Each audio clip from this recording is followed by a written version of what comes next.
of Islam can be shifted from one place to another, because the authority which governs can shift from one place to another physically. So that was the situation. Why these battles were fought away from Medina in a different land. You know, is that what you wanted to find out? Yes, I think there is a small point remaining. Yes, but please. I say that the whole Shiaism spread now what is comprised at the moment Iraq and this Iran.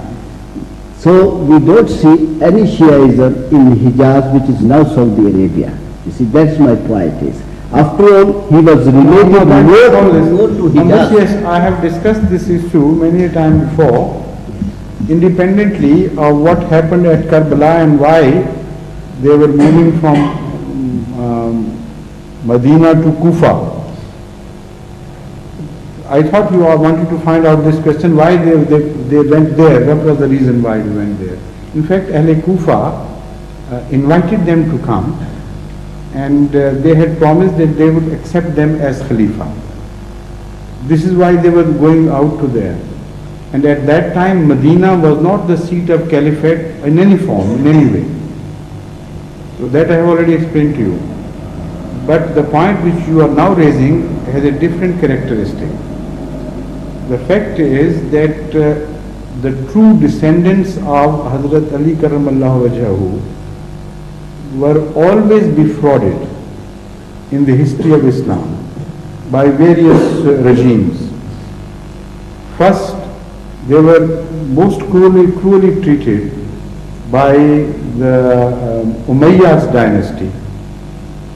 During the Umayyad dynasty, their name was exploited, and in the name of Hazrat Ali and the descendants of Hazrat Muhammad Mustafa Sallallahu Alaihi Wasallam, hatred was spread against the established authority of that time. Call it Khilafat or kingdom, whatever you may. But that was the established authority of time, and as far as the state is concerned, it was being ruled by the Umayyads. So Hazrat Ali Karamallahu Wajhu's name was exploited, while in fact when the revolution took place, the Abbasides came to power. And Hazrat Ali's descendants were again deprived of their right to rule, if it was considered their right to rule. Now, this was the long battle fought in history, only in name for somebody else, but in reality everybody fought for himself. Now, whenever these seeds of dissension are sowed, the most ideal place is farther away from the central eye. At that time, the communication was very poor. What was happening in the borders of the state was not conveyed immediately to the central authority, and by the time they could take action, people could disperse here and there, and they could not really know who was responsible for what. So it was much better to make the seat of this disturbance away from the center. So these things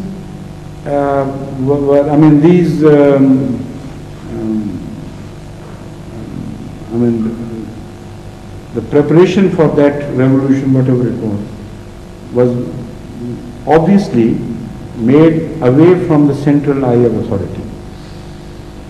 But that is not all. There are other reasons involved.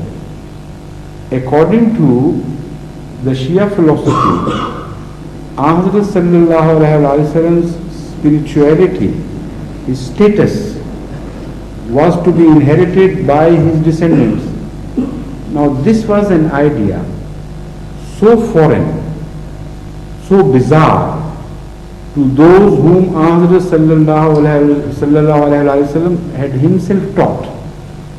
that it could not find acceptance in the capital of the true capital of Islam, that is the spiritual capital of Islam, neither in Mecca nor in Medina, because the people who lived there were the descendants or either were the companions of the Holy Prophet himself or descendants of the companions of the Holy Prophet who had learned Islam from Hazrat sallallahu alaihi wasallam, and none of them bore witness to the fact that Islam in its spirituality could be inherited by the physical progeny.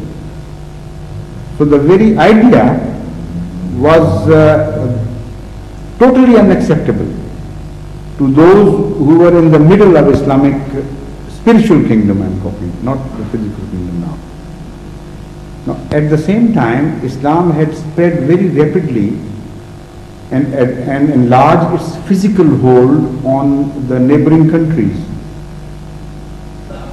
Iran was defeated, Iraq was defeated, and the physical kingdom of Islam was being enlarged very rapidly.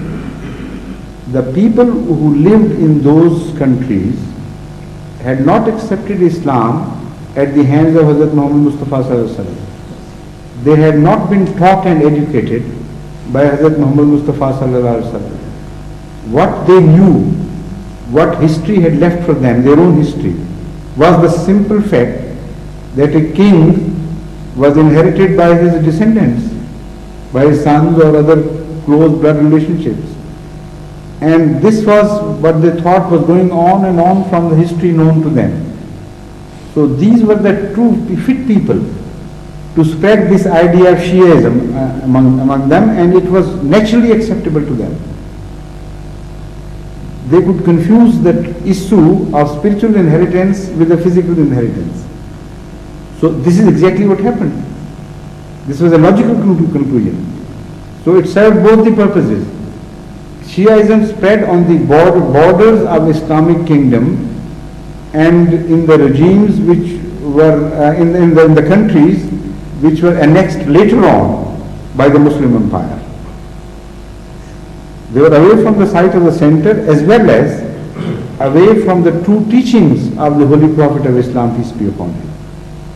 So that was the fit soil to receive Shiaism seed. Is that what you wanted to find out? Yes. Sir, I have happened with the Shia advocates since last year that often all Shia advocates and other their leaders refer one hadith which is Ali Ana Madinatul Ilmi wa Ali Baba. Yes. And in the same reference they offer an ayat also which is the last ayat of Surah Ra'd. Which is said that for the truth of Prophet, the last ayat of Surah Ra'd. That man is sufficient in the Ilmul Kitab. The word in the Ilmul Kitab, they refer that is Hazrat Ali, Ana Madinatul Ilmi wa Ali Baba. I want some further enlightenment on this ayat and this hadith. Now when if this is the they refer in I understand, I know Shia generally speak of this, but it's just meaningless. It's totally, this position is totally hollow. Because if that is the meaning, then Ahmad sallallahu alaihi wasallam could not have taught anyone directly without the agency of Hazrat Ali. Because nobody could benefit from Ahmad sallallahu alaihi wasallam's knowledge without having entered through the door of Hazrat Ali. That is what it means, they think it means. So that is to say that the verse يُعَلِّمُهُمُ الْكِتَابَ وَالْحِكْمَةِ becomes meaningless.